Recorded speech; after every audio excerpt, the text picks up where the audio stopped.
Good morning. I thought I'd just jump on my way here to the Wild Food Festival to do a bit of Move in May.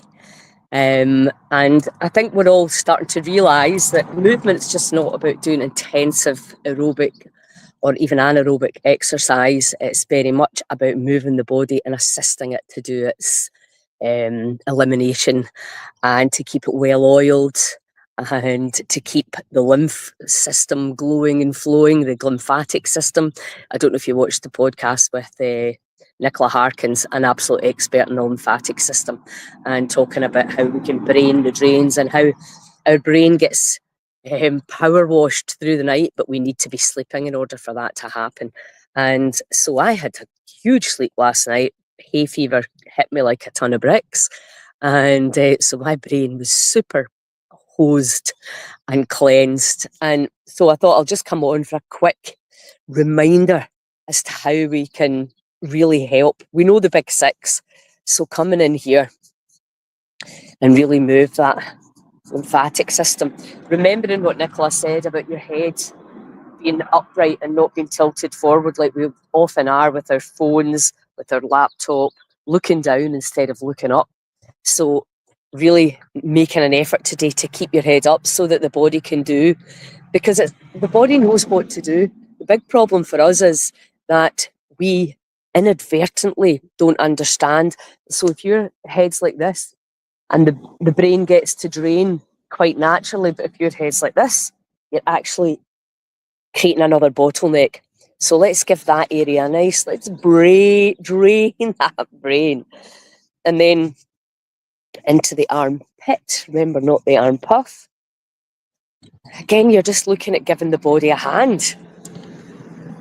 Help it along.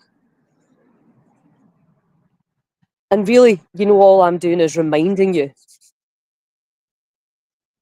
in here. So there's these areas that are like bottleneck points, belly, where toxicity can build up. And we know that disease is not enough nutrition and too much toxicity. Doesn't matter what you call it, what name you give it. And at the groin area, that's all that's happening. And then things start to malfunction. Parasites, heavy metals, and low-grade infections, what I see a lot of. And then in behind the back of the knees. And fungus, another huge problem for us, because our entire ecosystem is out of balance because we're not getting enough daylight, we're not moving enough, we get far too much stress in our lives. So many things. The natural light cycles are massive. So please, please, please get outside in this phenomenal day and move and really make a conscious effort to keep your head up. And let's hope we can drain all the nonsense, all the hay fever away from the body. The body, there's no problem with the body starting to malfunction. It's so that it's knowing how to get it back into balance. That's the thing. There's nothing wrong with being sick. We're human. That's going to happen. It's not getting well again that's the issue. And that's what Scotland's Well Medicine can do for you. And I'm away to spend the weekend inspiring people with it. We've got a workshop tomorrow afternoon, myself and Claire, both going to be there. Rare occasions you get the two of us together apart from on our retreat. So half an hour from Glasgow. It's absolutely idyllic. Hope to see you there. Ciao.